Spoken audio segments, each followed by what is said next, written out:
tidak perlu meng-close smartphone-nya, bisa langsung diaktifkan saja terus-menerus, karena nanti setiap slide yang akan saya sampaikan akan Bapak Ibu terima juga di lewat smartphone-nya, jadi lebih mudah.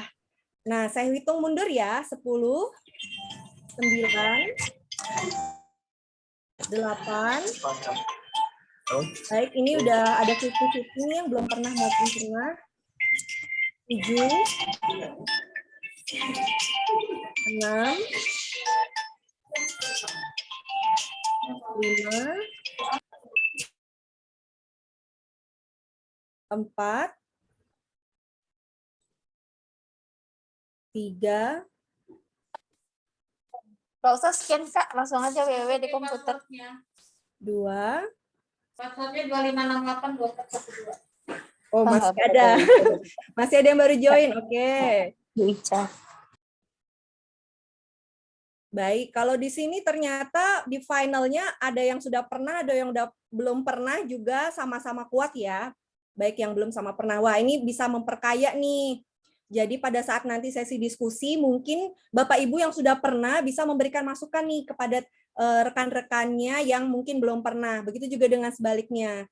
Kita akan sama-sama membangun, dan harapannya di sini nggak ada yang namanya siapa yang senior ataupun yang lebih junior. Jadi harapannya speak up aja semua ya Bapak dan Ibu. Baik, sudah 24 saya tutup ya. Ternyata masih mendominasi belum pernah. Dan yang sudah pernah hampir 46% sih, hampir 50 juga. Berarti saya senang sekali nih, jadi bisa lebih nyambung ketika diskusinya. Oke. Baik, seperti di awal kita sudah mengetahui bahwa tema atau materi, saya ingatkan kembali, adalah terkait leadership. Kalau kita baca-baca ya, atau kita sekedar browsing dan segala macam, leadership itu katanya sih nih ya, seseorang yang memiliki kemampuan, kekuatan, keterampilan untuk memimpin serta mengarahkan orang lain untuk bersama-sama meraih tujuan. Tapi Bapak dan Ibu tahu bahwa sebenarnya ini hanya teorikal, karena sebenarnya leadership itu adalah tanggung jawab. Nah, ruang lingkup yang akan kita bahas pada siang hari ini hanya 4 sub.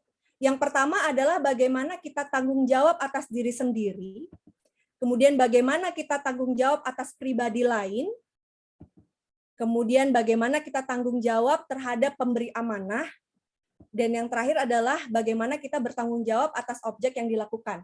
Semua materi leadership, mudah-mudahan ini yang udah pernah nih bisa ikut meng-encourage gitu ya, atau meng-empower, bahwa yang akan dibahas pasti selalu ini. Bagaimana tentang diri sendiri, bagaimana kita berkomunikasi dengan tim, bagaimana kita memuaskan manajemen dalam tanda kutip gitu ya. Sama yang terakhir adalah bagaimana kita memberikan result yang oke. Nah, semua topik ini akan kita bahas dan mudah-mudahan cukup waktunya dalam 1 jam. Karena sebenarnya kalau ngomongin leadership tuh nggak ada habisnya tuh Bapak dan Ibu. Dan yang sudah pernah pasti mengetahui bahwa banyak sekali seri-seri dari leadership. Namun kita coba saja, semoga di 1 jam ini kita bisa selesaikan. Nah, sesimpel ketika kita membahas tanggung jawab atas diri sendiri, sebenarnya bentuk apa yang dicari dari tanggung jawab atas diri sendiri? Kalau dari berbagai literatur atau teorikal itu banyak sekali kita disuruh assess, kita disuruh mendevelop, kemudian sebenarnya apa sih yang dicari dengan kita melakukan hal tersebut? Ternyata Bapak dan Ibu, kunci untuk kita bisa menjadi leaders yang baik adalah terhadap diri sendiri, yaitu adalah kita ingin menimbulkan percaya diri. Jadi semua leader itu satu-satunya cara untuk menjadi leader yaitu percaya diri. Jadi kita harus tumbuhkan diri sendiri dulu, gimana kita menjadi pribadi yang lebih percaya diri. Kenapa percaya diri ini penting? Karena dari percaya diri yang baik, kita akan lebih mudah mengkomunikasikan apapun. Dari komunikasi terhadap diri sendiri, ketika membaca mungkin prosedur, kemudian kita lebih percaya diri juga ketika kita mengkomunikasikan dengan tim yang lain. Jadi percaya diri ini adalah sebenarnya salah satu kunci yang ingin atau yang perlu dimiliki oleh leader manapun untuk memulai tugasnya sebagai seorang leader. Nah, yang kedua adalah menyadari dan memperbaiki kelemahan. Mungkin ketika kita membaca statement ini, saya rasa saya sudah kok gitu. Tapi ternyata ada beberapa mungkin ketika saat diskusi, kita suka lupa. Kadang kita mendefense dan segala macam, dan terkadang mungkin berujung malah menjadi memblocking, dan terkadang juga ada yang malah terlalu membawanya menjadi baper gitu ya, jadi mengurangi kepercayaan dirinya. Tapi perlu nih bahwa kita menyadari bahwa ada kelemahan, tapi tidak berhenti untuk menyadari, tapi langsung untuk memperbaiki. Jadi kunci atau bentuk dari tanggung jawab atas diri sendiri terhadap proses leader menjadi seorang leader yang baik adalah menyadari dan memperbaiki kelemahan. Nah, lalu yang ketiga adalah senang belajar, Bapak dan Ibu. Nah, hari ini mungkin dari tim Diklat SDM memberikan kesempatan. Ini adalah bentuk mungkin kepedulian dari manajemen yang sebenarnya Bapak dan Ibu di sini sudah hadir, kemudian tepat waktu, tadi saya sangat amazed, banyak sekali pesertanya yang sudah hadir tepat waktu. Ini adalah bukti bahwa Bapak dan Ibu sebenarnya komit dan memiliki keinginan untuk belajar lebih jauh. Nah, ini adalah salah satu lainnya untuk tanggung jawab terhadap diri sendiri sebagai seorang leader. Sekarang saya pengen cek dulu ya Bapak dan Ibu, kita diskusi sedikit dari 3 hal tadi. 3 hal yang sederhana, dari percaya diri, kemudian menyadari ataupun memperbaiki kelemahan, dan terakhir senang belajar. Silakan Bapak dan Ibu lihat kembali ke smartphone-nya. Kira-kira mana hal yang paling sulit dilakukan nih oleh Bapak dan Ibu? Silakan dipilih Bapak dan Ibu. Mana yang paling sulit dilakukan? Kemudian kita akan coba analisa kenapa, dan kita coba cari tahu, dan mudah-mudahan dengan tips di hari ini kita bisa mendapatkan jawabannya. Kalau enggak, mari kita cari sama-sama ya Bapak dan Ibu. Baik, udah ada 11 yang menjawab. Saya lihat di sini ada partisipannya ada 47. Semoga yang menjawab juga menyamai gitu dengan jumlah partisipan Zoom yang hadir pada siang hari ini. Oke.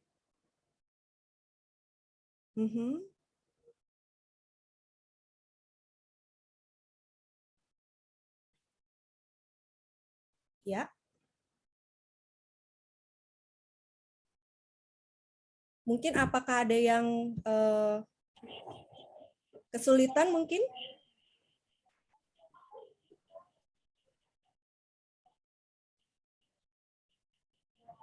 Oke.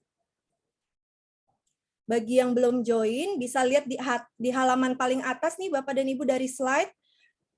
Tinggal masuk ke menti.com, buka Google Chrome-nya, ketik menti.com, dan masukkan kode 25682412.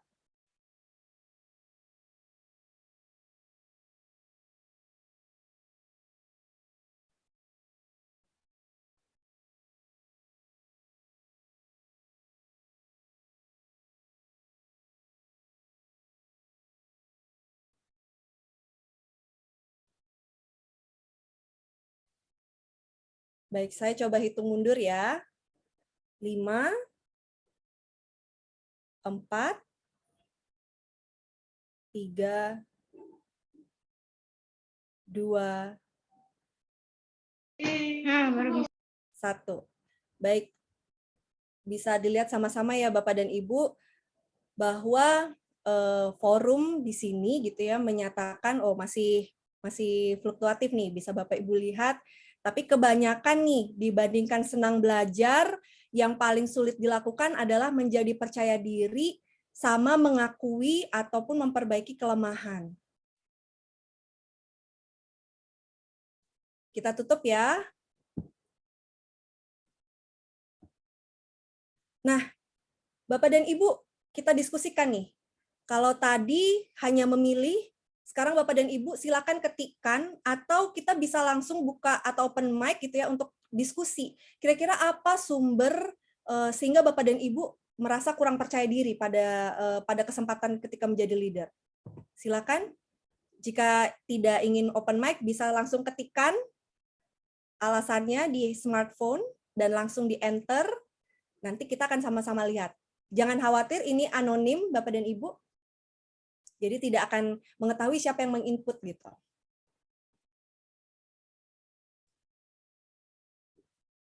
Silakan.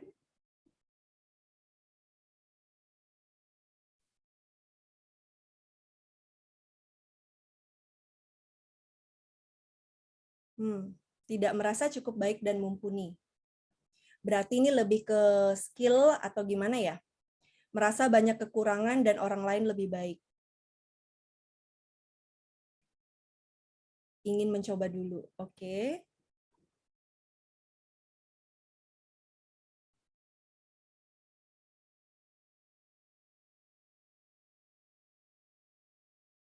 Terkadang merasa selalu benar karena merasa lebih mengetahui daripada bawahannya. Banyak baca, banyak lupa, jadinya malas belajar. Ini menarik ini. Banyak bisikan yang membuat seolah-olah tidak yakin akan mencapai goal dan tujuan. Merasa masih ada yang kurang. Sebenarnya mau belajar sih, tapi ya nggak senang-senang amat sih. Karena merasa masih ada yang kurang.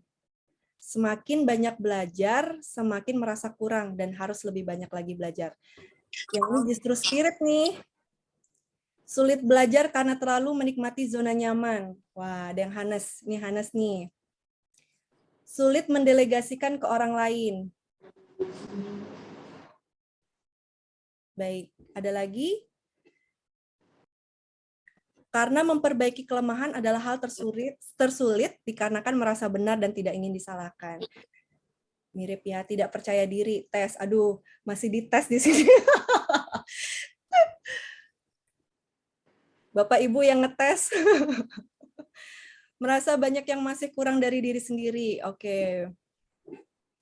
Kadang tekanan dari atasan membuat kita sulit untuk memutuskan sesuatu. Kadang-kadang masih sedikit egois. Takut banyak kekurangan pada diri sendiri. Oke. Ada lagi? Bapak dan Ibu? Wah, sekarang partisipannya sudah sampai 53 ya Bapak dan Ibu ya. Semoga alasannya lebih variasi. Tapi kalau memang ternyata ketika saya bacakan sudah ada, tidak apa-apa, kita diskusikan saja. Tidak percaya diri dengan keputusan.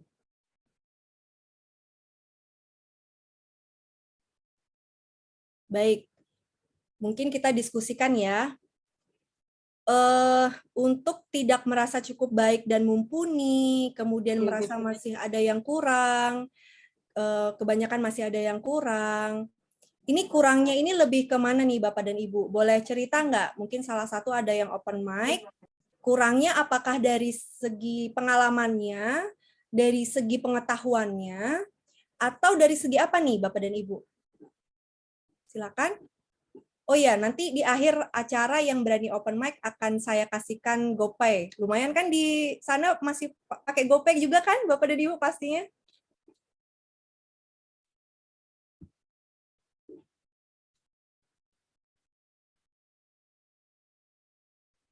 Baik, untuk yang merasa kurang, Bapak dan Ibu, boleh ceritakan kira-kira kurangnya apa lebih dari pengalaman atau dari pengetahuan? Ada yang mau open mic?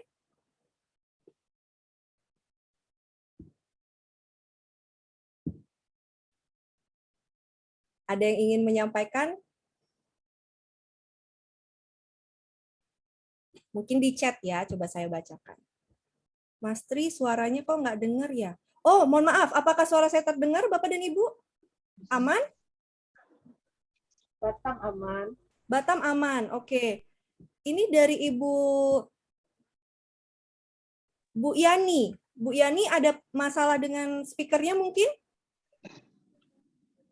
Bu Yani? Bisa dibantu mungkin oleh Mas Tri ya. Seringkali merasa sudah benar, jadi tidak merasa ada yang perlu diubah. Sulit percaya diri, mudah grogi jika bicara di depan orang banyak. Masih harus banyak belajar lagi pengetahuan. Oke, baik Bapak dan Ibu, sebenarnya ketika Bapak dan Ibu sudah menyampaikan apa yang menjadi kekurangan Bapak dan Ibu terhadap hal-hal yang sulit dari prioritas diri sendiri untuk tanggung jawab diri sendiri, sebenarnya Bapak Ibu sudah mulai membuka diri Bapak dan Ibu. Ini ada hal yang baik, dan tipsnya selanjutnya adalah ketika kita berusaha mengukur kelebihan dan kekurangan diri terhadap pekerjaan, mungkin ini tipsnya bisa Bapak dan Ibu gunakan. Yang pertama adalah identifikasi dulu melalui uraian jabatan. Kalau Bapak dan Ibu merasa kelebihan dan kekurangannya itu karena terhadap suatu pekerjaan di bidang Bapak dan Ibu, atau saat ini ada yang kanit, ada yang karu, dan Bapak Ibu bingung gitu ya, merasa tidak pede terhadap apa yang Bapak Ibu lakukan selama ini, apakah sudah benar, atau kok saya disalah-salahin, kembalilah kepada uraian jabatan Bapak dan Ibu. Bapak dan Ibu baca kembali sekali lagi, uraian jabatannya seperti apa, dan kemudian coba kira-kira pikirkan, kira-kira kompetensi-kompetensi seperti apa yang membutuhkan, yang dirasa apakah sudah sesuai atau belum sesuai pada saat itu. Nah, ketika Bapak dan Ibu sudah bisa mengidentifikasikan kelemahan dan Bapak Ibu melalui uraian jabatan, Bapak dan Ibu akan lebih pede tentunya. Karena Bapak dan Ibu sudah tahu kelebihan dan kekurangan Bapak Ibu, sudah Bapak Ibu identifikasikan dengan benar. Sudah dikelompokkan dan sudah disortir gitu, yang mana kelebihan dan yang mana yang kekurangan.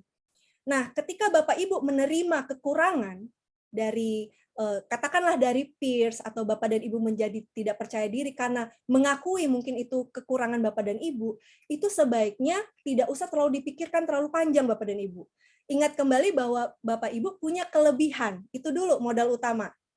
Karena kita semua manusia. Manusia itu nggak mungkin ada yang sempurna. Leaders aja nggak dituntut banyak hal sebenarnya. Nanti saya akan cerita lebih jauh. Tapi ketika Bapak dan Ibu sudah mengidentifikasi, paling tidak, kalau bingung identifikasi dari mana, balik dulu Bapak dan Ibu. Kalau Bapak dan Ibu mulai merasa rendah dirinya dari karena pekerjaan, coba kita balik lagi ke uraian jabatannya seperti apa. Bapak dan Ibu sudah kelompokkan belum kelebihan dan kekurangannya? Mudah-mudahan jadi terbuka atau tercerahkan. Sebenarnya kekurangan saya nggak segini-gini amat kok, tidak sesuai prediksi awal. Yang kita lakukan ini adalah meminimalisir dan mengeliminasi semua keraguan-keraguan yang rasa-rasanya menumpuk. Ketika kita udah memvisualkan keraguan itu, ternyata kita bisa melihat dari sisi yang berbeda Bapak dan Ibu soalnya. Nah, jadi makanya ini penting dilakukan ketika Bapak dan Ibu tadi sudah disampaikan di awal bahwa Bapak Ibu merasa kurang gitu. Walaupun tidak ada yang menyampaikan kurangnya dari segi apa, karena banyak sekali. Tapi secara general, Bapak dan Ibu bisa berangkat dari mengidentifikasi dulu uraian jabatannya dan kemudian kelompokkan kelebihan dan kekurangan Bapak dan Ibu. Nah, kemudian next atau step selanjutnya yang terbaik adalah ketika Bapak dan Ibu sudah tahu kekurangan Bapak dan Ibu, jangan berhenti. Oh, saya sudah tahu kekurangan saya ini. Jangan. Buat proyeksi Bapak dan Ibu. Bikin proyeksi development seperti apa nih untuk perbaikan. Development itu sekali lagi tidak harus training Bapak dan Ibu. Hal-hal sepele seperti membaca berita lebih banyak, browsing, sering-sering browsing. Misalnya sekarang lagi tren, Bapak dan Ibu merasa saya kurang ngikutin tren, semudah membuka media sosial, mungkin Bapak dan Ibu ikut lambe tura juga nggak apa-apa. Yang penting ada proyeksi development untuk perbaikan Bapak dan Ibu. Ingat, semua development itu bermanfaat. Jadi jangan berpikir saya harus training, harus learning ini, enggak. Dari hal-hal yang sederhana yang bisa Bapak Ibu lakukan sendiri sampai akhirnya minta bantuan manajemen, kalau bisa diproyeksikan, proyeksikan Bapak dan Ibu. Dan yang paling penting adalah komit terhadap proyeksi dan evaluasi tersebut. Nah, ini kesannya seperti arahan gitu ya, seperti kayak aduh ini aturan baku yang gue juga udah tahu gitu, tapi ya susah gitu. Nah, ini ada tips nih untuk mengempower diri sendiri, bentukan tanggung jawab terhadap diri sendiri, sambil Bapak dan Ibu mengikuti step-step yang tadi dijelaskan. Yang pertama, Bapak dan Ibu coba ubah cara pandang yang lebih positif. Misalnya hari ini nih, misalnya kekurangan saya adalah, katakanlah kalau diri saya misalnya ya, saya kadang-kadang ngomong berbelit-belit. Cara pandang positif saya masih punya kesempatan untuk ngomong dan mengkoreksi kata-kata saya. Yang penting maksud saya bisa didengarkan oleh Bapak dan Ibu. Nah, itu adalah cara saya untuk mengubah bagaimana keminderan saya yang saya alami hari ini menjadi lebih positif. Yaitu sama-sama ubah cara pandang lebih positif. Saya rasa ini mudah, tapi tidak bisa applicable untuk semua orang, karena cara orang berbeda-beda, saya yakin. Saya berpikir seperti ini, pasti Bapak dan Ibu punya cara lain untuk mengubah cara pandang Bapak dan Ibu sendiri untuk lebih positif. Tapi hal ini penting, karena kita sebagai leader, kita leader yang akan memberikan vibran, trigger, radiasi ke tim kita.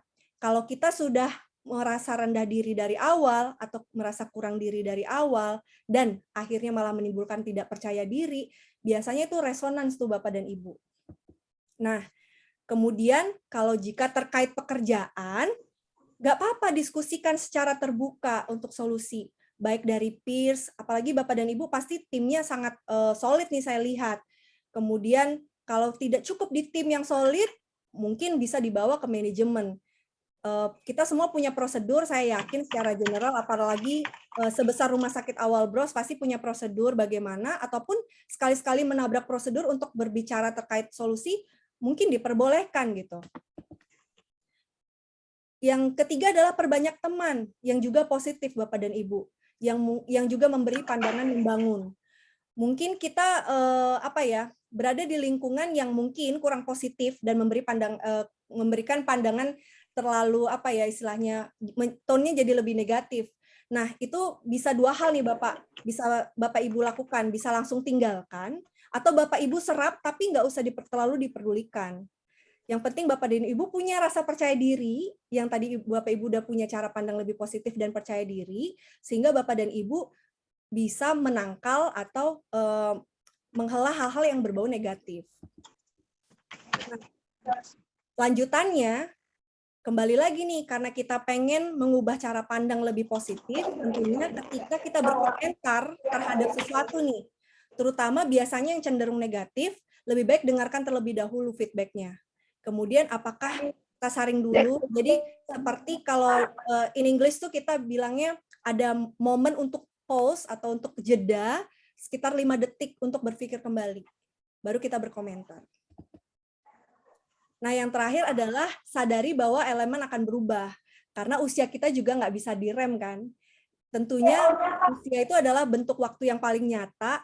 Jadi ya kita mau nggak mau harus mulai membuka diri lebih-lebih bahwa perubahan itu akan terjadi. Sesuatu hal yang mungkin merasa kita benar, mungkin ada hal yang lebih benar lagi gitu. Nah, ini adalah tips tanggung jawab untuk terhadap diri sendiri. Ketika Bapak dan Ibu sudah lebih aware terhadap diri sendiri, maka tentunya dalam mengukur kelebihan dan kekurangan akan lebih jago lagi.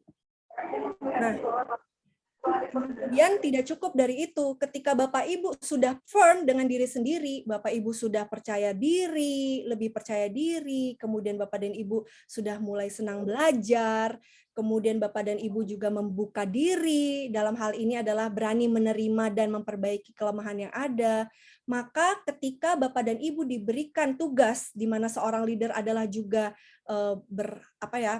harus memperdulikan pribadi orang lain, Bapak dan Ibu akan lebih siap dan tim Bapak Ibu juga akan merasa dan memberikan feedback yang sama, yaitu juga lebih siap. Nah, ini adalah salah satu contoh Bapak dan Ibu. Saya sengaja tidak memberikan contoh orang gitu ya, tapi lebih ke semut. Bapak dan Ibu tahu semangat tim semut itu sangat dikenal baik ya Bapak dan Ibu ya. Nah, kita mungkin bisa mencontoh dari short clip ini, Bapak dan Ibu silakan lihat bagaimana caranya, tidak terlalu, ini memang dalam bahasa Inggris, tapi mudah-mudahan Bapak dan Ibu tidak hanya fokus dalam bahasanya karena interaksinya sangat sedikit.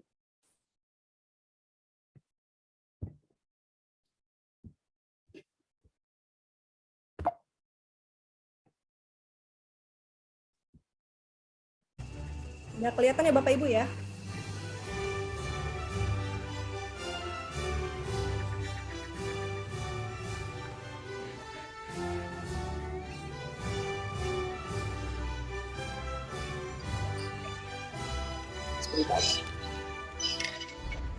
Masuk.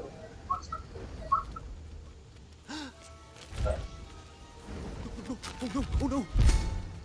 I'm lost! Where's the line? It just went away. What do I do? Help! We'll be stuck here forever. Do not panic! Do not panic! We are trained professionals. Now stay calm. We are going around the leaf. Around the leaf? I don't think we can do that. Oh, nonsense. This is nothing compared to the twig of 93. That's it. That's it. Good. You're doing great. There you go. There you go. Watch my eyes, don't look away. And here's the line again. Thank you, Mr. Soil. Good job, everybody! Oh my, there's quite a gap, Mr. Soil. Shouldn't we tell the Queen? I don't think we need to involve the Queen in this. She's got enough on her plate already. Training her daughter. Oh yes, Princess Ada, the poor dear. Baik.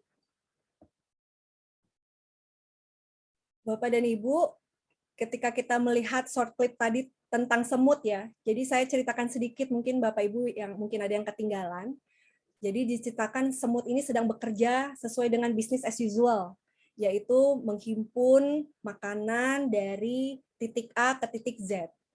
Namun pada saat semua rekan-rekan atau suatu segerombolan tim itu sedang mengumpulkan makanan, tiba-tiba datang itu ada satu daun besar. Analoginya daun tersebut adalah perubahan, Bapak dan Ibu. Perubahan yang mau nggak mau harus terjadi di perjalanan si semut dan perjalanan mencari makanan tersebut. Tidak ada briefing di awal, tidak ada diskusi di awal bahwa nanti akan ada daun jatuh loh, nggak ada diskusi. Tiba-tiba daunnya jatuh dan akhirnya ngeblok. Tim semut di sana kebingungan. Nah, kemudian datang seorang semut yang kita sebut pemimpin atau pemimpin dari tim semut itu datang dan memberikan arahan. Sebelum arahan, dia memastikan dulu bahwa jangan panik dia bilang gitu, jangan panik. Dia sudah yakin dulu, dia sudah lihat kondisinya karena dia berasal dari kejauhan. Bapak dan Ibu bisa lihat tadi kalau lihat sepintas, dia dari kejauhan turun, lalu menghampiri timnya dan menyampaikan jangan panik. Kita bisa nih, kamu pasti bisa melewati hal ini. Ini adalah cara baru saja. Kamu lewati jalan ini. Ayo, udah jangan ngeleng kemana-mana, fokus ke saya, kata kepalanya gitu, kata leadernya. Dan akhirnya timnya pun karena keyakinan yang disampaikan oleh leadernya itu bahwa nggak apa-apa kok, ini bisa, ini bukan hal yang perlu ditakutkan gitu, kata leadernya meyakini. Akhirnya satu-satu gerombolannya itu mengikuti, dia fokus apa kata leadernya, dilihat dari fokus mata semutnya itu ke mata leadernya, dan akhirnya bisa berlangsung lagi business as usual dengan cara baru. Cara barunya itu disimbolkan dengan jalan yang udah berbeda dengan jalan yang sebelumnya. Nah, Bapak dan Ibu, dari topik kita yang kedua, dari tadi tanggung jawab sendiri, setelah Bapak dan Ibu memperoleh kepercayaan diri, kemudian saatnya Bapak dan Ibu menularkan kepercayaan diri Bapak Ibu ke pribadi yang lain. Dalam hal ini adalah tim Bapak dan Ibu. Bentuk tanggung jawab atas pribadi yang lain adalah yang pertama ini, tidak semua diskusi perlu dibaperin. Kita lihat tadi ya, dari short clip itu, saya sengaja menggunakan kata yang biasa ya Bapak dan Ibu, karena saya pengen kita lebih menggunakan bahasa sehari-hari gitu. Tidak semua diskusi perlu dibaperin. Kita lihat bahwa pada saat semut dengan leadernya berdiskusi, sempat meragukan gitu. Nah, kondisi-kondisi meragukan atau diskusi-diskusi yang berton negatif seperti meragukan yang disampaikan oleh si semut tadi, itu nggak perlu kita baperin. Kita nggak perlu istilahnya ambil hati dan ambil pusing gitu. Kita katakan saja dengan tenang gitu. Tidak semua diskusi perlu dibaperin. Dan kita tularkan kembali, nggak apa-apa, pasti bisa. Kita tularkan dengan tim semangat positif kita, karena kita sudah punya semangat yang positif sebelumnya. Kemudian, tidak lupa adalah memberikan penerangan terhadap hal-hal baru. Disampaikan tadi ketika kita lihat contohnya di semut itu adalah si leadernya itu menjelaskan, kamu fokus aja ke saya, kita bisa ngelewatin ini, ada jalan baru yang pasti kita bisa tempuh. Tapi sebelum itu, seorang leader sudah mencari tahu dulu, karena dia udah dari atas tadi kalau kita lihat semutnya. Dia lihat, oh situasinya seperti ini. Kemudian dia turun ke bawah dan menyampaikan kepada tim. Nah, semangat inilah yang pengen dianalogikan dalam diskusi ini, adalah memberikan penerangan terhadap hal-hal baru. Tentunya adalah Bapak dan Ibu harus mengetahui dulu bagaimana atau hal-hal baru ini sebelum kita diskusikan atau kita informasikan kepada tim. Kemudian yang paling penting nih, tadi di awal Bapak dan Ibu sempat menjelaskan, ada yang lebih pandai dari saya, ada yang lebih mengerti dari saya merasa kurang pantas karena merasa ada yang lebih baik. Bapak dan Ibu, perlu Bapak Ibu ketahui bahwa kita sebagai leader tidak perlu menguasai hal teknis. Yang perlu kita ketahui adalah bagaimana kita memanage orang. Nah, ketika kita mengetahui tim kita lebih pandai dari kita, justru kita gunakan kesempatan itu untuk mencapai target. Target bersama, bukan targetnya dia saja atau target Bapak saja, tapi target bersama, karena kita obrolannya adalah tim. Jadi, sekali lagi Bapak dan Ibu, perlu diketahui, seorang leader itu tugasnya bukan mengetahui hal teknis, Bapak dan Ibu. Seorang leader itu adalah fungsinya untuk menguasai atau memberikan semangat kepada para timnya. Jadi ketika Bapak dan Ibu merasa tim lebih pandai, nggak apa-apa, itu hal yang wajar dan hal yang biasa terjadi di industri manapun. Nah, yang terakhir adalah ketika Bapak dan Ibu sudah fokus dan tidak terdistraksi dengan hal-hal yang 3 yang sebelum saya sampaikan, Bapak dan Ibu bisa fokus untuk menyampaikan pesan yang dengan tone lebih positif. Makanya tadi penting pertama, Bapak dan Ibu harus tanggung jawab dulu atas pribadi Bapak dan Ibu, sebelum Bapak dan Ibu mengemban atau menularkan kepada pribadi yang lain atau tim Bapak Ibu. Nah, lalu bagaimana nih kalau misalnya saya udah kepalang kadung gitu, dan biasanya terjadi nih di hal-hal yang kebanyakan. Ini saya sampaikan selain yang tadi saya sampaikan sebelumnya, ada beberapa potensi bias untuk menjadi leader, yaitu perasaan tidak enak yang terlalu menjadi-jadi. Biasanya nih karena usia tim lebih senior. Kemudian merasa tim lebih pandai pada hal teknis. Kemudian yang ketiga, merasa tim tidak, ada kebalikannya nih ya, ada yang satu tim lebih pandai hal teknis, ada justru satu lagi merasa tim malah tidak bisa diandalkan sama sekali, jadi kayak riuh sendiri gitu, kayak heboh sendiri gitu. Nah yang terakhir adalah akibatnya dari perasaan tidak enak ini tentunya akan mengurangi percaya dirinya, kembali lagi, dan akhirnya adalah merasa kok saya kurang power gitu. Nah, mungkin ada lagi nggak ya Bapak dan Ibu, silakan gunakan smartphone-nya. Ada lagi nggak ya hal-hal lain nih yang tadi sebelum saya sebutkan di belakang nih, yang sebelumnya, yang 4 hal tadi, 4 atau 5 hal, ada lagi nggak yang men-trigger Bapak dan Ibu merasa bahwa perasaan nggak enak itu menghantui sebagai seorang leader, dan itu membuat, sebenarnya itu adalah bias. Silakan Bapak dan Ibu, menurut Bapak dan Ibu apa lagi nih yang kira-kira di luar yang saya sebutkan sekali lagi ya, usia tim lebih senior, tim lebih pandai dari hal teknis, merasa tim justru tidak bisa diandalkan sama kurang power. Apalagi nih Bapak dan Ibu, silakan. Saya kasih waktu lebih singkat ya, karena ternyata masih banyak bahasannya, ini udah menuju jam 4 Bapak dan Ibu, nggak terasa sekali. Silakan. Oke. Kadang-kadang merasa tidak dianggap, kurang dihargai, sulitnya untuk merangkul tim. Mungkin bisa dielaborasi lagi nih Bapak dan Ibu yang menulis sulitnya untuk merangkul tim. Kira-kira faktornya apa nih Bapak dan Ibu? Karena banyak sekali.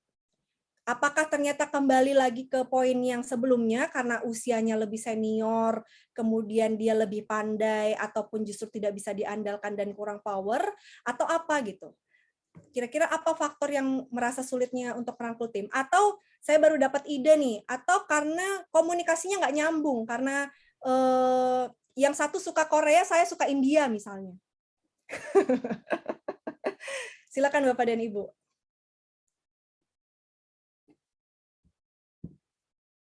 Tim tidak peduli dengan perubahan. Rasa peduli tim kurang dan tidak kompak. Baik. Mungkin ada yang mengisi di chat. Bu Novita suka India ya Bu? Sama Bu, tapi saya lebih suka Sahruk kan Bu? Sama Turki ya. Sulit mendelegasikan tugas karena kurang percaya hasil kerja orang lain. Oke, nanti kita bahas ini terkait kurang percaya hasil kerja orang lain ya Bapak dan Ibu ya. Rasa peduli tim kurang dan tidak kompak. Nah, ini juga ada tipsnya nih Bapak dan Ibu. Kemudian kurangnya pengetahuan karena belum ada pelatihan. Karena di jabatan yang sekarang learning by doing. Belum ada pelatihan khusus. Oh, iya. Ini sangat general terjadi di perusahaan-perusahaan Bapak dan Ibu. Untung Bapak dan Ibu sampaikan nih, nanti mudah-mudahan nih yang disampaikan nih akan saya teruskan nih ke Diklat SDM nih, biar lebih sering pelatihannya dan disiapkan terlebih dahulu kadernya gitu ya Bapak dan Ibu ya. Setiap yang disampaikan selalu dibantah atau dikritik ke arah negatif. Ini oleh tim ya Bapak dan Ibu ya? Yang disampaikan selalu dibantah atau dikritik. Oke. Tim suka ngambek kalau ditegur. Wah, ternyata yang baper timnya ya Bapak dan Ibu. Anggota tim membuat tim dalam tim. Oh, biasa tuh Bapak Ibu, nggak usah diambil pusing. Biasanya ada grup dalam grup. Grup 1 tanpa bos 1, yang grup 2 tanpa bos 2. Nanti yang ketiga tinggal berdua kok Bapak dan Ibu, nggak usah diambil pusing. Oke, anggota tim membuat tim dalam tim. Terus, apalagi Bapak dan Ibu?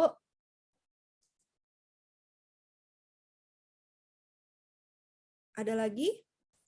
Apa merasa sudah mencakup semua?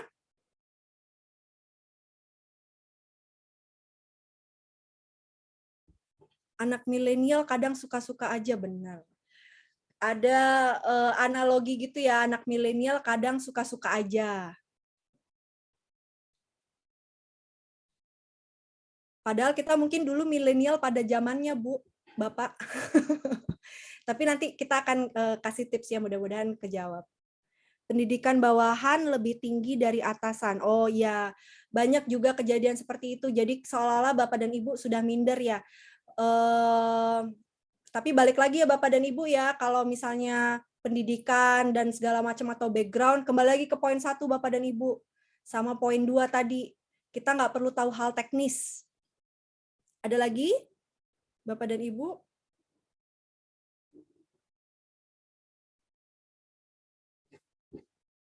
Oke, coba saya hitung mundur. Oh, tim langsung reject saat diberitahu. Oh, jadi nggak mau ya, pokoknya saya nggak mau nih kayak gini-gini gitu. Kira-kira kenapa ya tim langsung reject saat diberitahu itu? Apakah lebih ke objeknya atau sebenarnya cara komunikasi nih Bapak dan Ibu? Kira-kira bisa ada yang bisa ngobrol nggak ya ke sama saya ya? Biar lebih jelas gitu. Kan mumpung kita-kita aja nih Bapak dan Ibu. Jadi kita bisa identifikasi bareng-bareng nih. Tadi ada sama nih, tim langsung reject saat diberitahu, sama rasa peduli tim kurang dan tidak kompak. Mungkin sama dengan sulitnya untuk merangkul tim. Nah, kurang lebih karena apa nih? Apakah karena objeknya atau katakanlah mungkin beberapa hal kayak prosedur gitu ya, prosedur baru lagi gitu. Ah, enggak lah gitu. Atau kayak komunikasinya gitu. Wah, ini belum jelas nih, nggak usah diterima deh gitu. Atau bagaimana, mungkin ada yang mau share? Share dengan open mic mungkin? Ada? Nggak apa-apa Bapak Ibu. Saya langsung kasih saldo GoPay. 100.000. Yang mau open mic. Anggota yang senior mencontohkan hal negatif ke junior. Wow, anggota yang senior itu satu tim ya Bapak dan Ibu ya. Anggota yang senior mencontohkan hal negatif ke junior. Oke. Di tim yang sama ya.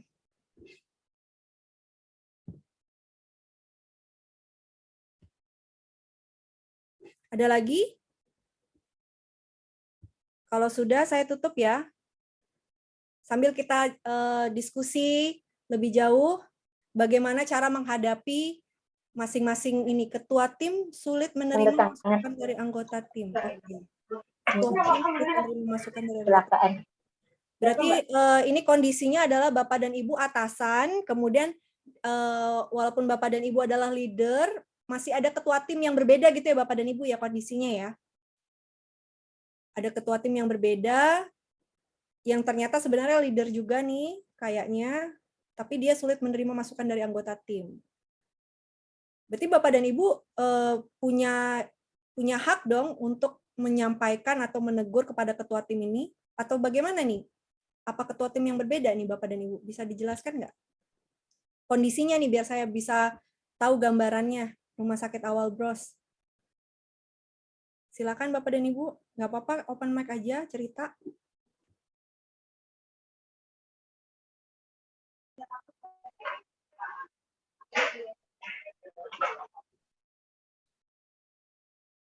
Ya, halo. Anggota tim yang sulit menerima perbaikan dan saran dari atasan. Mbak, Oke. ini udah langsung kasih Bu Era aja. Oh, saya pikir mau menyaut. Ternyata ngetes mic ya. Baik, Bapak dan Ibu, tidak apa-apa. Sebenarnya saya pengennya Bapak dan Ibu ngobrol.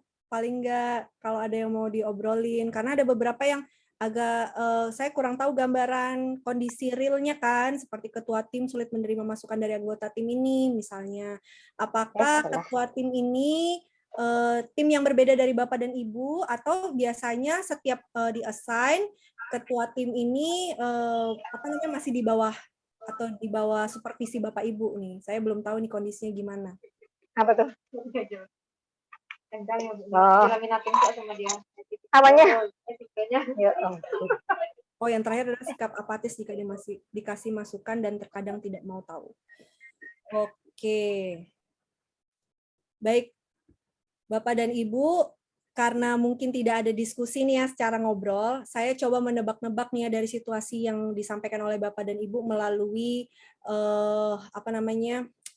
tools ini ya, menti.com ya.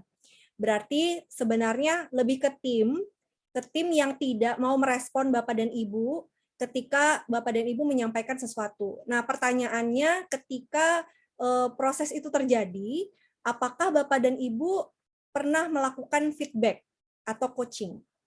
Sebelumnya itu coba dipikirkan dulu di benaknya gitu ya. Apakah Bapak dan Ibu pernah menyampaikan secara frontal gitu ya, kalau bahasa santainya frontal atau langsung ke tim tersebut, istilahnya menegur gitu ya, bahwa atas ketidakpuasan Bapak dan Ibu yang tentunya harus berdasar terhadap suatu objek, apakah pernah dilakukan.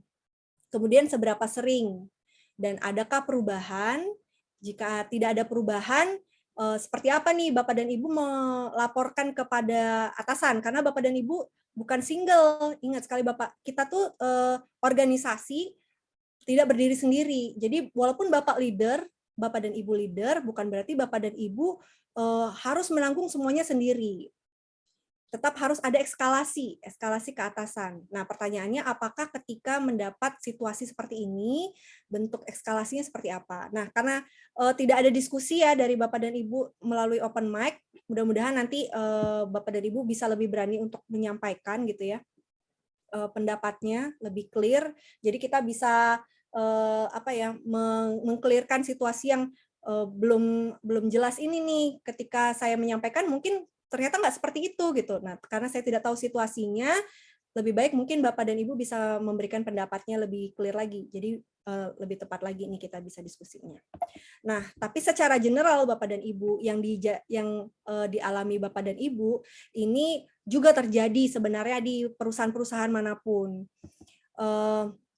Dan ini adalah sedikit tips bagaimana Bapak dan Ibu mengkondisikan gaya kepemimpinan Bapak Ibu disesuaikan dengan bagaimana attitude atau respon atau ya katakanlah perilaku dari tim Bapak dan Ibu mau bagaimanapun. Bapak dan Ibu bisa lihat di depan. Di depan ini adalah tipe situational leadership. Ini semacam teori tapi sebenarnya bisa sangat mungkin diaplikasikan sehingga saya tidak mengenerate lagi ke ke bahasa yang lebih gampang gitu ya ke kondisi sehari-hari. Tapi ini bisa Bapak Ibu langsung terapkan karena saya juga menerapkan di awal karir saya dan dipilih menjadi manajer, mudah-mudahan ini juga bisa teraplikasikan ke Bapak dan Ibu. Nah, kuncinya Bapak dan Ibu ketika menghadapi tim yang merasa tidak kompak atau tidak mau mendengarkan atau katakanlah yang membuat sakit kepala Bapak dan Ibu lah, ngerasa kok target saya jadi nggak kejar-kejar gara-gara nih tim nih gitu. Tapi ternyata tim yang tersebut itu tidak boleh dilepas Bapak dan Ibu. Justru tim yang seperti itu malah dikasih perhatian lebih. Diperhatikan lebih itu macam-macam. Ada modelnya, bisa dikasih bimbingan, didiktein, karena Bapak dan Ibu leader. Udah saatnya Bapak dan Ibu tunjukkan kalau Bapak dan Ibu leader di sini. Leader bukan berarti marah-marah Bapak dan Ibu, tapi lebih tegas terhadap suatu situasi yang responnya tidak seperti yang Bapak Ibu harapkan. Nah, di depan ini adalah 4 tipe cara istilahnya mengatur tim-tim yang kurang oke gitu ya. Nah, yang pertama kita lihat yang warna hijau Bapak Ibu, directing. Directing atau istilahnya mengarahkan, mendikte. Nah, ini cocok buat tim yang sebenarnya tidak mengerti teknis dan juga tidak berpengalaman. Di sini yang harus Bapak Ibu dalamin ketika berhadapan dengan tim yang seperti ini adalah memperbanyak pengetahuan dan Bapak dan Ibu harus lebih bisa menginformasikan hal-hal yang bentuknya sistematis. Karena orang-orang yang seperti ini dia itu senang dikasih arahan dengan bentuk yang sistematis. Bukan diskusi, tapi antara ya dikerjakan atau tidak dikerjakan. Jadi Bapak dan Ibu harus, kamu kerjakan ini, kemudian ini, kemudian ini, kemudian ini. Sampai kapan? Saya tunggu waktunya tanggal segini, jam segini. Nah, tipe-tipe atau orang-orang yang rebel, atau yang dalam hal ini saya sampaikan adalah tidak mengerti teknis dan tidak berpengalaman, itu cocok untuk dikasih model kepemimpinan dengan cara mendirect atau mengarahkan, atau dalam bahasa non formalnya adalah mendikte. Nah, sampai kapan? Sampai dia akhirnya mulai mengerti posisi Bapak dan Ibu sebagai leader. Apakah capek? Tentu saja. Karena memang leader itu tidak hanya aspek sendiri atau diri sendiri saja yang diurus. Tadi sudah saya sampaikan di awal. Leader itu adalah 4 aspek. Mau leader manapun pasti 4 aspek. Semakin tinggi posisinya, semakin skupnya tetap 4 aspek, tapi skupnya semakin luas. Nah, jadi harus belajar untuk deal dengan orang-orang seperti itu. Tapi balik lagi, jangan baper Bapak dan Ibu. Kalau dia mau rebel, kayak mau apa, nggak usah diperdulikan. Nggak usah dimasukin ke hati maksudnya. Tidak usah dimasukkan ke hati. Tapi bagaimana Bapak dan Ibu upayakan agar yang rebel ini tetap mau mengerjakan. Biasanya sekali tidak mau didengar, tapi 2 kali, 3 kali itu mau. Progresnya walaupun sedikit, tapi mau. Nah, atas progres yang sedikit ini Bapak dan Ibu jangan berkecil hati nantinya, tapi terus aja pupuk. Nah, ketika itu nanti akan ada waktunya Bapak dan Ibu berubah menjadi seorang yang tadinya benar-benar harus diarahkan menjadi masuk nih ke skup nomor 2. Walaupun tidak melulu orang yang sama, ini juga bisa diaplikasikan kepada orang-orang yang sebenarnya tidak mengerti teknis, tapi mengerti teknis tapi dia tidak berpengalaman. Bapak dan Ibu bisa memberikan metode coaching. Coaching itu membimbing. Jadi tidak perlu ditargetkan ya dan tidak, sudah ada ruang diskusi dalam hal ini, tapi ruang diskusinya lebih banyak Bapak Ibu arahkan. Artinya ketika diskusi, oh kayak gini-gini, Bapak Ibu men-challenge, banyakkan men-challenge di posisi coaching ini. Bapak dan Ibu men-challenge agar yang tadinya tidak berpengalaman menjadi lebih berpengalaman. Gitu. Dan tentunya untuk orang-orang yang tadi dikategorikan rebel, harapannya bisa berubah menjadi dari sistem directing menjadi coaching. Tapi kalau Bapak dan Ibu sudah menemukan orangnya, ternyata orangnya ini memang mengerti teknis tapi tidak berpengalaman aja sih gitu, dan agak sulit juga saya mengontrol. Nah, mungkin Bapak dan Ibu bisa menggunakan metode coaching. Cara meng-coaching gimana?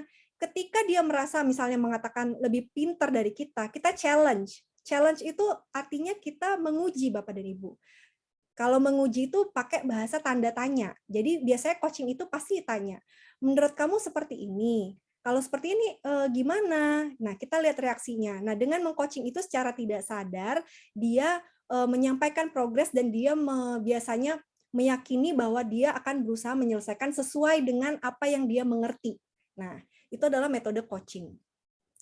Kemudian yang ketiga adalah metode supporting, adalah metode yang kita gunakan yang lebih sifatnya mendukung. Jadi kita tidak terlalu aktif dan sistematis terhadap suatu topik, tapi kita menyampaikannya itu bentuknya hanya dukungan.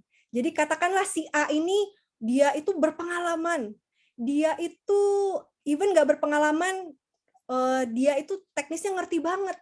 Dan kita punya keyakinan nih bahwa kalau dia ngerjain sebenarnya selesai, tapi dia nggak pede. Nah, ini adalah cara yang bisa Bapak Ibu lakukan dengan metode supporting. Jadi Bapak dan Ibu mendukung. Seperti contoh video tadi, dia sudah tahu bahwa sebenarnya dia nggak pede aja nih untuk jalan. Jadi saya cuma mensupport aja, contoh video semut tadi. Dia mensupport, memberikan, ayo kamu pasti bisa, kamu pasti bisa. Cukup meningkatkan level kepedean dari timnya, sehingga bisa menyelesaikan target tim atau target bersama. Nah, ini metodenya adalah supporting. Dan yang terakhir adalah metode delegating. Kalau delegating ini adalah impian semua leader lah, di mana dia itu capable, yang tadi pandai gitu ya, pandai, kemudian dia juga sebenarnya pengalaman. Kadang-kadang kita rasanya kok minder gitu. Karena dia lebih pandai dan rasanya pengalaman. Tapi Bapak dan Ibu, percayalah ketika Bapak dan Ibu berada di posisi sekarang, itu ada kelebihan yang mungkin Bapak dan Ibu tidak ketahui, yang dinilai oleh manajemen, Bapak Ibu lebih capable daripada tim Bapak dan Ibu. Nah, tinggal Bapak dan Ibu mendelegasikan saja nih kepada orang ini gitu, bahwa ini adalah bentuk pembelajaran dia, sehingga Bapak dan Ibu nantinya punya tim yang bisa meneruskan atau bahkan menjadi selevel sama Bapak dan Ibu gitu, atau naik jabatan atau promosi gitu bahasanya. Akan keindahan atau kenikmatan seorang leader adalah ketika dia bisa membuat suksesor. Jadi kita bukan adu kuat lagi atau adu otot lagi terhadap ilmu, tapi bagaimana seorang leader itu menelurkan atau menghasilkan leader-leader yang baru. Sebenarnya kekuatannya di situ Bapak dan Ibu. Jadi Bapak dan Ibu lebih baik coba fokus terhadap tipe-tipe metode situational leadership ini. Nah, sebenarnya itu tadi teorinya nih. Sebenarnya Bapak dan Ibu tahu nggak, yang kita cari itu adalah bagaimana kita berusaha mensefrekuensikan diri kita kepada tim, agar tim mau menerima kita. Nah, itu adalah salah satu cara.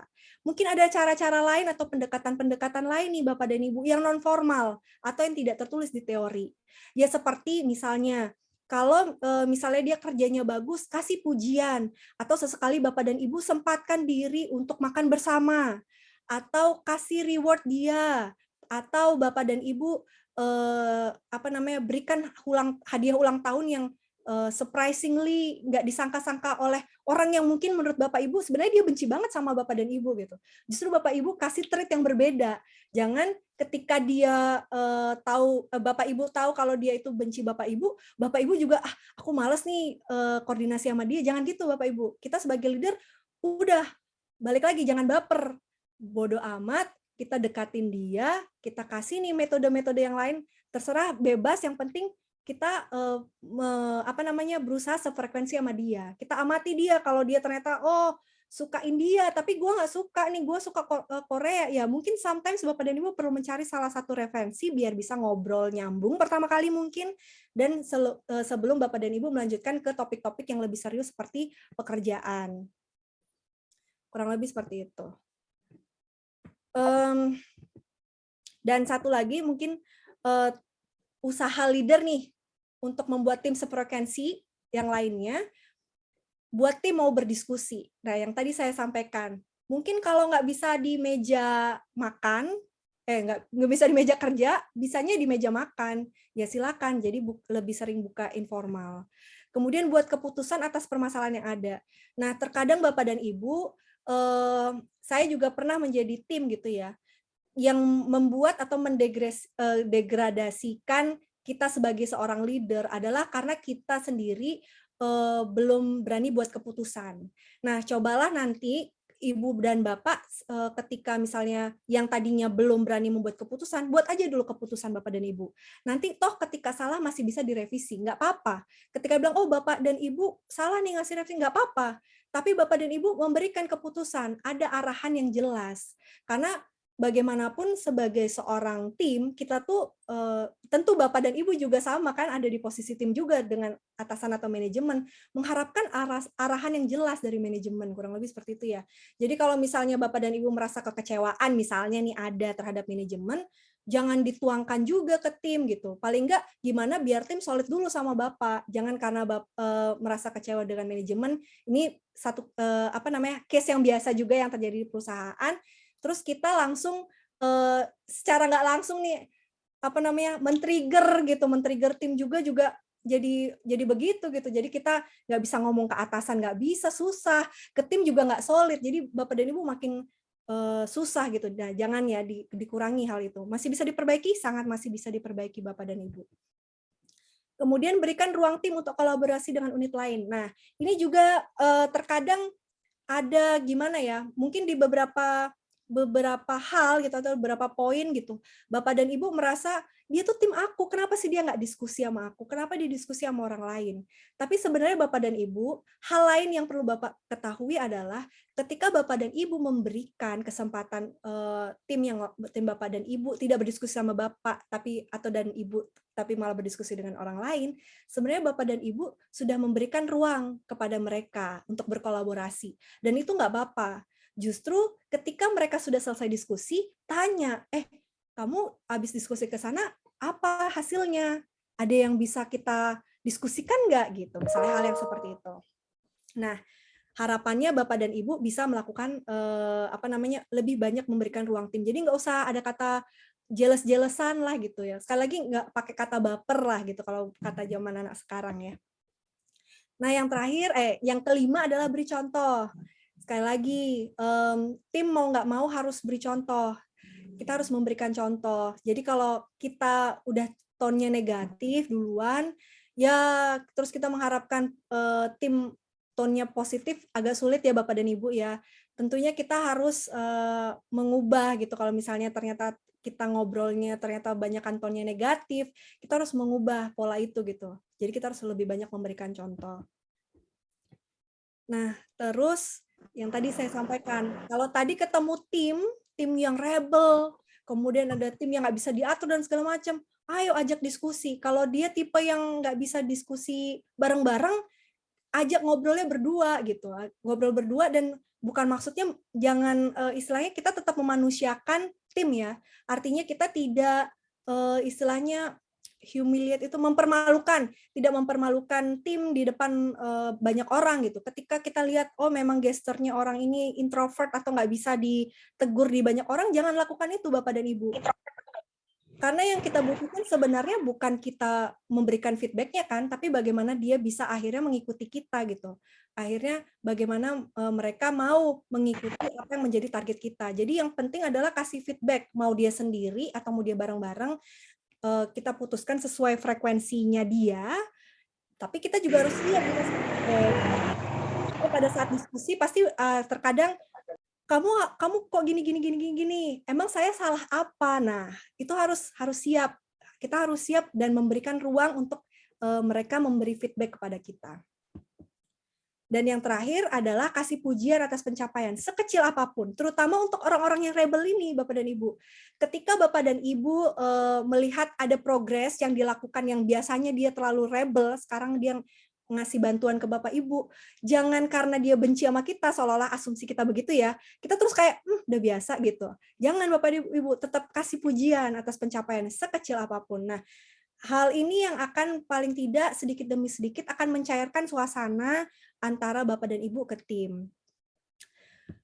Saya sendiri sudah pernah mengalami Bapak dan Ibu waktu saya masih di perbankan, tadi sudah sempat disampaikan, saya akhirnya ditunjuk sebagai manajer. Saya sedikit cerita gitu ya, manajer atau dalam hal ini mungkin kondisinya sama kayak Bapak Ibu, Kanit dan Karu gitu ya, yang punya tim. Nah, timnya saya itu nggak terlalu banyak sih, hanya 4 orang gitu Bapak dan Ibu. Nah, di 4 orang itu ada yang usianya terbilang lebih muda dari saya, tapi mayoritas atau sisanya tiganya itu usianya di atas. Nah, kondisi pertama ya seperti yang dialami, mereka tidak mau mendengarkan gitu, kayak ngerasa apa sih lo anak baru kayak gitu-gitu, atau anak belum berapa tahun dibandingkan masa kerja saya aja udah bisa memimpin kayak gitu. Tapi akhirnya pendekatan saya yang saya bilang tadi, kalau saya nggak bisa dekatin secara formal gitu ya, saya dekatinnya secara informal. Jadi saya suka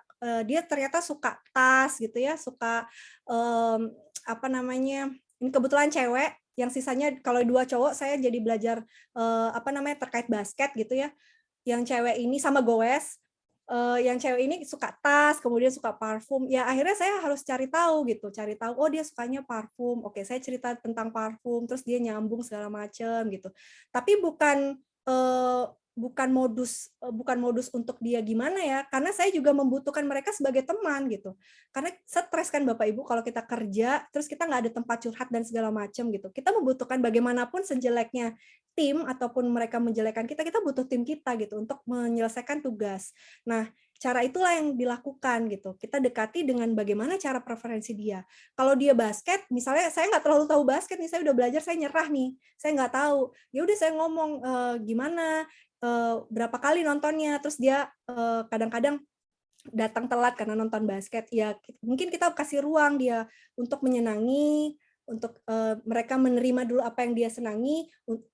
Sebagai imbalannya pasti mereka akan apa namanya, mengikuti apa yang kita mau. Itu pelan-pelan dan memang butuh proses Bapak dan Ibu.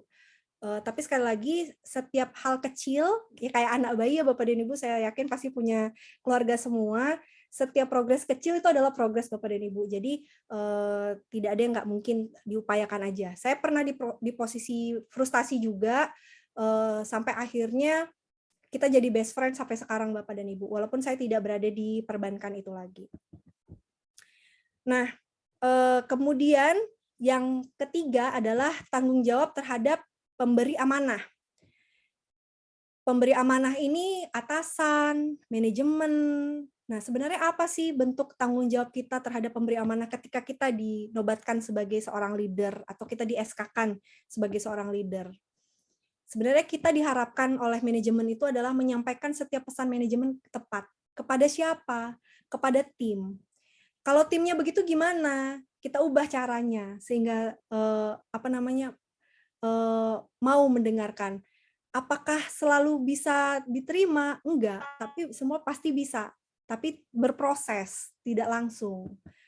Kemudian yang kedua adalah kita dituntut untuk menjaga reputasi. Kalau ini wajib ya, kayak kode etik, kemudian budaya, pasti di awal BROS juga ada budaya tertentu yang harus dioptimalkan. Nah, itu adalah harapan-harapan pemberi amanah nih. Kita dituntut untuk bisa menjaga reputasi perusahaan gitu. Nah, terus yang ketiga adalah memenuhi target. Tentunya kita kerja, apalagi kerja kemudian dibayar, harusnya kita memberikan kontribusi juga untuk paling tidak memenuhi target apa yang diharapkan oleh manajemen, kurang lebih begitu ya. Dan yang terakhir adalah ketika kita dikasih kerjaan dan ada ruang diskusi, harapannya sih dari manajemen pastinya nih, di mana-mana nih general, ketika kita bisa menyampaikan atau memberikan solusi dan manfaat terhadap suatu proses, apalagi ada inovasi terhadap proses. Nah, biasanya leader yang begini nih yang apa namanya, akan lebih dilihat gitu dari manajemen. Nah, ini juga tips nih Bapak dan Ibu kalau pengen berkarir, tapi bukan berarti ambisi ya. Ini semuanya butuh proses dan tidak perlu ngoyo gitu ya. Tapi ketika kita bisa memberikan tanggung jawab juga, menyelesaikan tanggung jawab terhadap pemberi amanah juga, paling nggak 4 ini, mudah-mudahan nih apa namanya, biasanya karirnya lebih gampang gitu, lebih didengar lah. Nah, kemudian yang saya ingin bahas adalah ini miskom, distorsi yang biasa terjadi. Di perusahaan manapun banyak nih miskom. Miskomnya tuh apa? dari hal-hal yang seperti apa ya, surat edaran gitu. Saya nggak tahu kalau di awal bros namanya apa gitu ya. Sampai hal-hal yang bentuknya lebih ke kebijakan gitu. Saya yakin gitu di perbankan aja, kebijakan aja bisa berubah-ubah gitu. Misalnya persentase persentase bunga hari ini pasti beda sama yang besoknya gitu. Apalagi sama seminggu depan gitu. Saya nggak tahu sih, tapi saya yakin rasa-rasanya kalau di rumah sakit, apalagi sekarang masa pandemi gitu ya, banyak gitu kondisi-kondisi atau kebijakan-kebijakan yang berujung miskom karena terlalu sering diupdate oleh manajemen, tapi kita tidak terinfo, atau sebenarnya diinfo tapi kita kurang bisa kurang bisa catch up lah karena kita juga sibuk dengan kesibukan yang lain. Nah, ini adalah kondisi yang sangat wajar terjadi, tapi pertanyaannya adalah gimana nih kalau di awal bros? Sering terjadi nggak sih distorsi ini, Bapak dan Ibu? Silakan. Apa hanya pendapat saya aja? Saya pengen tahu nih, apakah di awal bros juga ada distorsi? Distorsinya itu miskom tadi ya Bapak dan Ibu ya? Apakah sudah pernah? Oke, 2 orang menjawab sudah pernah ya. Sering ya, iya. Oke, 5 menjawab ya.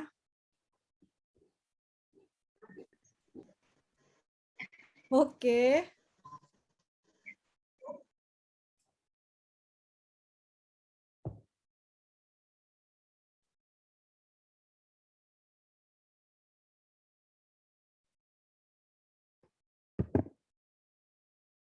Oke. Kayaknya hampir semua ya. Berarti sering terjadi miskom ya Bapak dan Ibu ya.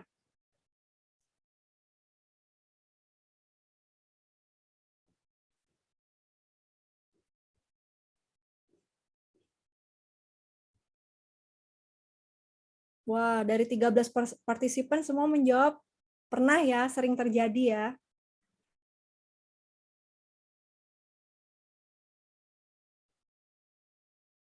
Memang kalau distorsi tuh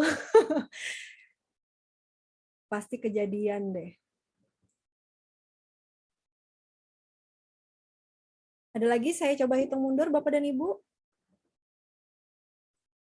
Wah, ada 63 partisipan nih. Ternyata.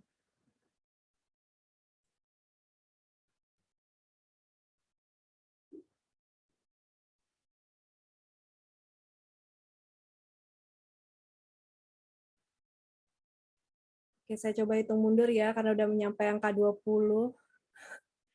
Oke, 22. Saya hitung ya, mudah-mudahan sampai selesai saya menghitung, ini udah mencapai setengah partisipan nih. Saya hitung ya, 10, 9, 8, 7, 6, 5, 4, 3, 2, 1.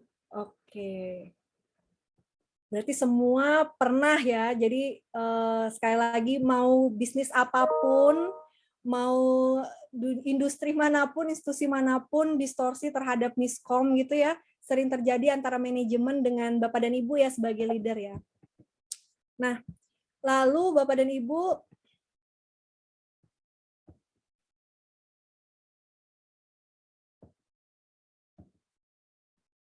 yang perlu diperhatikan nih Bapak dan Ibu, ketika pada saat terjadinya distorsi atau miskom. Apa respon Bapak dan Ibu nih? Kalau kebanyakan ketika terlalu sering dan kita mulai lelah nih sebagai leader gitu ya, apalagi dengan tumpukan pekerjaan sehari-hari, tapi juga harus mendengarkan arahan manajemen, itu memang berat Bapak dan Ibu, tapi tidak baik dan cobalah kita untuk tidak membiarkan informasi simpang siur. Dan ini rentan terjadi di mana-mana. Kita biarkan informasi simpang siur, kemudian akhirnya malah berdampak fireback kepada Bapak Ibu, kepada performance Bapak dan Ibu, atau malah kepada tim. Maksudnya timnya malah kok nggak update sih, kok nggak ini sih gitu. Nah, jadi kalau misalnya kita membiasakan atau secara tidak sadar membiarkan informasi simpang siur, coba mulai hari ini kita lebih aware lagi. Atau kalau misalnya kita tidak update, minta tim atau tunjuk satu orang gitu untuk biarkan informasinya mengalir dari dia dan kita diupdate oleh dia gitu. Kemudian yang biasa terjadi nih adalah mendukung insting statement daripada kenyataan. Nah, biasanya karena kita udah kebiasa bekerja dan kita sudah tahu apa yang kita kerjakan, itu terkadang kita tuh berusaha tutup mata Bapak dan Ibu, tutup mata terhadap hal-hal gitu. Apalagi yang kita rasa kita udah ahli gitu ya. Benar ya Bapak Ibu ya. Karena terkadang seperti itu. Nah, ternyata itu tidak baik Bapak dan Ibu. Itu adalah membuat miskom makin memperburuk keadaan terhadap diskusi manajemen dengan tim gitu. Jadi ketika Bapak dan Ibu mendapatkan informasi gitu ya, dan merasa kurang jelas terhadap informasi ini, karena malas belajar gitu atau malas membaca lagi, dibiarkan informasinya, atau lebih parah lagi malah menggunakan insting aja, atau kayak rasa-rasanya nggak kayak gini deh, daripada Bapak dan Ibu lihat lagi prosedurnya. Nah, memang sulit Bapak dan Ibu, tapi sebagai apa ya, kalau waktu di saya itu kan perbankan ya juga, kalau apalagi di kesehatan publik harusnya zero tolerance ya terhadap kesalahan gitu ya. Mungkin sifat-sifat yang kayak gini gitu ya sama-sama kita kurangi gitu ya Bapak dan Ibu. Nah, kemudian yang terakhir adalah yang mungkin kebanyakan nih, menolak informasi baru tanpa konfirmasi dan evaluasi. Terkadang informasi yang kita terima, baik kebijakan, nggak selalu bagus gitu ya, maksudnya nggak selalu sebenarnya berdampak pada keadaan atau kerjaan di lapangan, sebenarnya nggak terlalu fit gitu terhadap di lapangan. Nah, tapi daripada Bapak dan Ibu simpan atau Bapak Ibu biarkan simpang siur dan akhirnya menjadi tone negatif dan yang berdampak kepada sebenarnya secara nggak langsung backfire ke Bapak Ibu sendiri, kenapa tidak kita coba konfirmasi dan evaluasi kepada tim gitu atau atasan atau manajemen langsung Bapak dan Ibu kalau punya kesempatan. Kan pasti saya yakin ada momen-momen untuk weekly meeting atau apa gitu. Itu manfaatkanlah untuk diskusi. Nggak masalah Bapak dan Ibu untuk cerita gitu. Karena speak up itu penting Bapak dan Ibu. Kalau Bapak dan Ibu membiarkan, padahal Bapak Ibu tidak setuju, tapi Bapak Ibu tidak speak up, itu sama dengan ya Bapak dan Ibu ya kosong aja gitu. Maksudnya tidak apa ya, Bapak dan Ibu sebenarnya mengiyakan apa yang sebenarnya tidak baik. Dan Bapak dan Ibu tidak melakukan apapun gitu. Dan sebenarnya yang lebih baik adalah melakukan apapun dan gagal daripada tidak melakukan apapun Bapak dan Ibu. Nah, kemudian saya ingin mengetahui nih Bapak dan Ibu. Kira-kira kalau komunikasi Bapak dan Ibu yang menyebabkan distorsi kemarin itu terjadi, kira-kira sebenarnya apa sih yang harusnya diperbaiki dari manajemen nih? Sekali lagi nih anonim Bapak dan Ibu, kalau kita nggak akan diskusi deh, nggak usah open mic, tapi silakan Bapak dan Ibu sampaikan. Harusnya manajemen begini nih kalau ketika menyampaikan komunikasi gitu. Silakan Bapak dan Ibu manfaatkan. Kalau bisa diskusi open mic saya senang sekali, tapi kalau memang lebih senang untuk mengetik tidak apa-apa. Tapi ini penting karena kita ingin sama-sama berubah kan. Kita ingin tim kita menghargai kita. Kita juga ingin lebih menyayangi atau mencintai dan bangga terhadap RS Awal Bros. Nah, bentuk salah satu bagaimana kita kepedulian kita terhadap manajemen, terhadap RS Awal Bros, yaitu adalah menyampaikan apa yang salah selama ini terhadap komunikasinya. Silakan Bapak dan Ibu.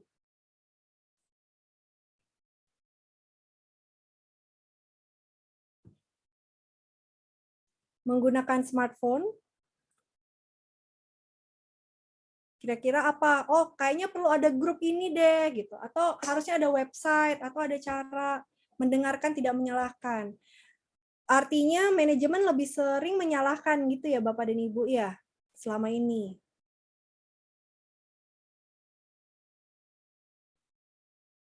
Atau bagaimana? Mungkin ada yang ingin, atau kalau tidak juga nggak apa-apa, mendengarkan dan tidak menyalahkan. Oke, ada lagi Bapak dan Ibu?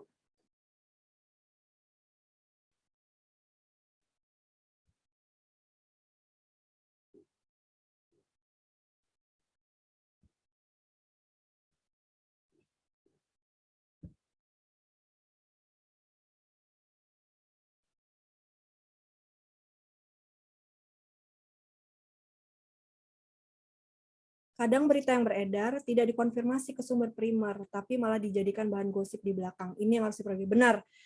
Saya sepakat sih Bapak dan Ibu. Salah satu penyakit di institusi manapun adalah ketika kita mendapat mendapat berita gitu ya, tidak dikonfirmasi, tapi malah dijadikan bahan gosip. Masalahnya ini nggak hanya terjadi di Rumah Sakit Awal Bros, Bapak Ibu, tapi di Indonesia. Makanya ada Lambe Turah yang berusaha untuk ada yang follow Lambe Turah di sini Bapak dan Ibu. Nah, itu adalah salah satu bentuk ya media sebenarnya kalau kita ngomongin cara komunikasi, bagaimana distorsi-distorsi ini di-up saja, kemudian difilter pada saat sudah di-up. Nah, itu adalah salah satu media tuh. Nah, mungkin di Awal Bros perlu ada nih Lambe Turah versi Awal Bros mungkin. Tapi sepakat nih. Kemudian ada lagi nggak Bapak dan Ibu?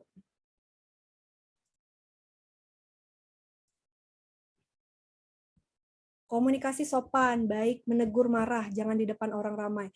Oke, nah ini mungkin kita perlu ada pelatihan khusus nih Bapak dan Ibu untuk mudah-mudahan nih manajemen Bapak Ibu sampaikan seperti ini, saya bisa menyampaikan juga ketika saya bisa mediasi dengan manajemen, ngobrol, kita bisa diskusi terkait komunikasi sopan ini, karena betul kita harus memanusiakan ya, manusiakan manusia.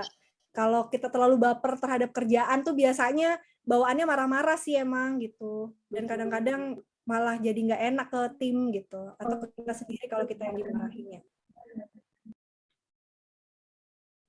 Untuk aturan baru maunya ada sosialisasi dulu dan fix dulu sebelum disuruh terapkan. Oh, jadi saat ini langsung biasanya ada sosialisasi, tidak ada sosialisasi gitu ya? Iya. Terus jangan diabaikan, harusnya bisa kasih solusi. Oke. Komunikasi dengan adanya solusi. Oke.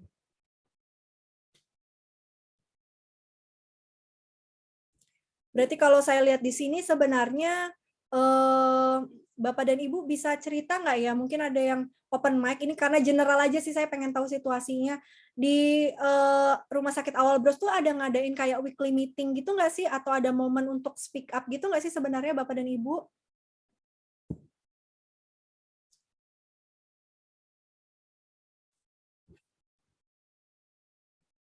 Ada rapat harian gitu atau rapat mingguan gitu atau media untuk menyampaikan untuk berkomunikasi, apakah ada Bapak dan Ibu? Ini secara general aja biar tahu kondisinya. Ada. Oh, ada. Mingguan ya Bapak dan Ibu ya? Kalau di ruangan setiap hari mereka pasti briefing sebelum bekerja 5-10 menit. Terus mingguan juga ada, mungkin yang bulanan juga ada. Oke. Dengan Mbak Vera tadi ya, Ibu Vera? Iya. Ibu Vera nanti infoin ke saya ya, nomor HP-nya nanti saya kirimin GoPay. Terima kasih. Terima kasih Bu Vera sudah menyampaikan. Tuh nggak apa-apa, malah dapat dari saya 100.000, lumayan. Alhamdulillah. Kayaknya sepi, soalnya udah sore. Oh, udah sore, iya nggak apa-apa. Berarti sebenarnya sering ya. Oke. Baik Bu Vera, terima kasih atas jawabannya Bu. Nanti infoin saya ya Bu. Habis ini Bu. Siap. Ada meeting harian bulanan, disampaikan morning report untuk harian, bulanan untuk meeting koordinasi semua unit. Berarti walaupun ada meeting harian, ini saya coba baca situasi lagi ya Bapak dan Ibu, walaupun ada meeting harian dan segala macam, itu apakah briefingnya bentuknya satu arah ya? Daripada ini ya, diskusi gitu ya kayaknya ya, karena di sini kelihatannya hanya mendengarkan satu pihak gitu ya. Bisa saya simpulkan demikian Bapak dan Ibu?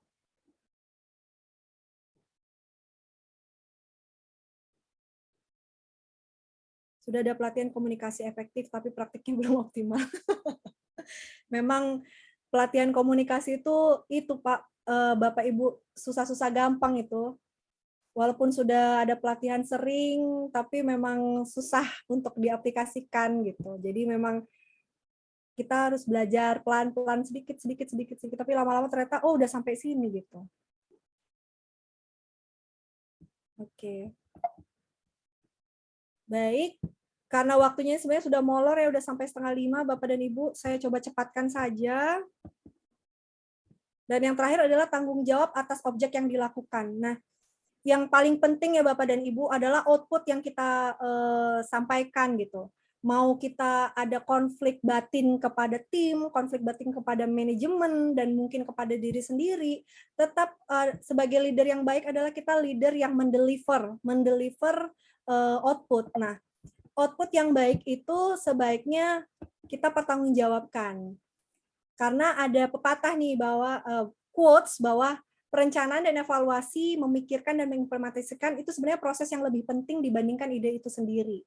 Jadi ketika Bapak dan Ibu menyampaikan target atau menyelesaikan suatu pekerjaan atau suatu target, sebaiknya Bapak dan Ibu tetap walaupun tidak diminta oleh manajemen, Bapak dan Ibu sebagai leader harusnya punya catatan paling tidak di dalam pikiran Bapak dan Ibu untuk melakukan evaluasi terhadap proses yang Bapak dan Ibu lakukan. Apakah sudah baik, apakah biasa saja, apakah lebih baik dari sebelumnya. Nah, ketika Bapak dan Ibu mempunyai perilaku seperti ini, walaupun misalnya hanya dalam mindset saja tidak dituangkan, apalagi kalau dituangkan tertulis itu lebih baik ya Bapak dan Ibu. Itu biasanya Bapak dan Ibu akan punya banyak cara untuk menyampaikan kepada manajemen, kepada tim, dan juga kepada diri sendiri. Nah, prosesnya itu sama kalau di di teori ya, harus ada perencanaan dulu, gimana kita mengeksekusinya, kemudian kita lakukan evaluasi, dan akhirnya kita modifikasi output yang kita lihat apakah sudah sesuai atau masih belum sesuai, itu kita modifikasi. Ini sama dan masih bisa sangat applicable untuk dilakukan di kehidupan kita. Tinggal penerapannya aja mau secara tertulis atau kita biasakan diri di di pikiran gitu. Kalau nggak biasa di pikiran, coba tuangkan dulu di tulisan. Nanti biasanya kebiasa tuh kebentuk bahwa kita habis melakukan apa harusnya mengevaluasi ini dan harusnya update-nya terhadap seperti ini gitu. Nah, buat Bapak dan Ibu yang ngerasa kok saya agak sulit ya mengambil keputusan, mungkin Bapak dan Ibu bisa ini sedikit teori saja, bikin lebih tertulis saja Bapak dan Ibu, biar Bapak dan Ibu ke depannya bisa berani buat ngambil keputusan terhadap kebijakan, terhadap apapun gitu. Nah, ini kalau misalnya tidak terbiasa atau belum, sebaiknya ditulis. Tapi kalau memang udah terbiasa, bisa Bapak Ibu perhitungkan, maksudnya lewat pikiran saja gitu, nggak usah ditulis. Yang penting stepnya adalah biasanya secara tidak langsung kita akan melihat kondisi dulu. Kondisi terhadap kebijakan dengan kondisi situasi apakah applicable saat ini, kemudian kumpulkan informasi, jangan-jangan masih ada yang lebih terupdate lagi, atau mungkin tim, ada keahlian tim yang nggak saya ketahui, kemudian kita interpretasikan informasi. Pada saat interpretasikan informasi ini yang kadang-kadang kita langsung menyimpulkan gitu, padahal seharusnya pada saat interpretasi informasi yang kita lakukan harusnya tidak menyimpulkan, tapi justru adalah membuat alternatif lagi gitu. Kalau nggak gini harusnya gini, kalau nggak gini harusnya gini gitu. Nah, ketika kita sudah membaca dan punya alternatif terhadap semua kondisi apapun, terhadap objek yang pengen kita capai, nah biasanya kita akan lebih confidence untuk mengambil keputusan. Nah, ini adalah terakhir saya ambil video dari salah satu channel gitu ya, USA Management, yang mungkin bisa applicable ke teman-teman atau ke Bapak Ibu gitu. Basic rules and info. Attitude affects teamwork. Teamwork affects customers. Customers affect paychecks. Paychecks affect attitude. This cycle is what makes you successful in business and in life. Everything starts and ends with attitude. So when you are driving through a community where you work, know that you are a leader and a person in charge. You will be judged by how fast you drive, where you park, and what condition you keep yourself and your vehicle in. Is this fair? Of course not, but it is what happens to people in authority positions. Start your job each day on the right foot. Ask yourself these questions. I care, so where do I park? I care. Do you mind if I smoke? I care. Do you mind if I use my cell phone while on duty? I care. Do you mind if I am not in uniform? I care. Do you mind if I have a friend visit me? I care. Do you mind if I compromise safety? All of these questions lead to simple answers. We all know right from wrong. We know we are here to do a job and to do that job with excellence. So remember that the decisions you make matter. They never go unnoticed, and they never are overlooked. Decisions lead you in a direction that makes us a team that affects customers, which affects our paychecks, and in turn affects our attitude. 'Cause attitude is a decision, and we want to make a good one. Iya, kurang lebih seperti itu. Dan yang terakhir adalah pengalaman itu adalah ya guru terbaik ya, atau kalau versi Inggrisnya adalah your best teacher is your last mistake. Dan dengan quote ini adalah menutup diskusi kita pada sore hari ini. Terima kasih Bapak dan Ibu sudah berpartisipasi pada kesempatan sore hari ini, dan katanya besok masih ada satu sesi lagi. Mudah-mudahan kita bisa diskusi lebih banyak lagi gitu ya, dan open mic karena besok lebih seru tuh terkait change management, bagaimana kita berkomunikasi gitu ya. Mudah-mudahan saya bisa menjawab apa yang menjadi mungkin pertanyaan yang hari ini belum bisa terjawab oleh Bapak dan Ibu, kita bisa diskusikan besok hari. Dan akhir kata untuk sore hari ini, saya mohon maaf apabila ada kesalahan. Sesungguhnya kesempurnaan milik Tuhan dan kesalahan karena bisikan setan, dan kita hanyalah korban. Ibu canda ya Bapak dan Ibu, terima kasih. Selamat sore. Saya kembalikan kepada Mas Tri. Silakan Mas Tri. Ya, baik. Terima kasih banyak Mbak Ayu. Ya, teman-teman yang lain juga, seluruh partisipan, Bapak Ibu, jangan lupa besok kita kembali di jam yang sama ya untuk mengikuti pelatihan Leaders Development Program lanjut tahap dari hari ini. Ya, kemudian saya ingatkan juga kepada teman-teman, Bapak Ibu semua, agar dapat mengisi absensi yang sudah kami share di kolom chat. Oke, baik, mungkin itu saja untuk penutup dari kami selaku panitia. Mohon maaf juga bila terdapat kesalahan dari kami. Kami tutup. Maaf, sebelum kita tutup kita foto bareng dulu nih. Nah, boleh semua partisipan diaktifin videonya. Mas Tri, saya sama titip nomor teleponnya Bu Vera ya, Mas Tri. Tolong Mas Tri. Ya, baik. Diinfokan ke saya ya. Terima kasih. Baik Mbak Ayu. Oke, udah siap semua partisipan? Silakan diaktifin videonya. Kita foto bareng dulu nih. Ya, masih banyak yang belum aktif videonya ya. Oh, pasti ini lagi dandan nih kayaknya nih. Lagi rapi nih pastinya. Oke, masih kita tunggu. Ya. Oke, siap-siap. Kita hitung ya. 1, 2, 3. Oke. Wah, karena totalnya 57 orang, kayaknya ada beberapa seat nih. Kita lanjut ke seat kedua ya. Oke. 1, 2, 3. Lagi. 1, 2, 3. Oke, udah selesai. Terima kasih banyak semua partisipan juga yang sudah hadir. hadir. Ibu atas partisipasinya. Sampai jumpa besok pagi. Saya izin mohon undur diri.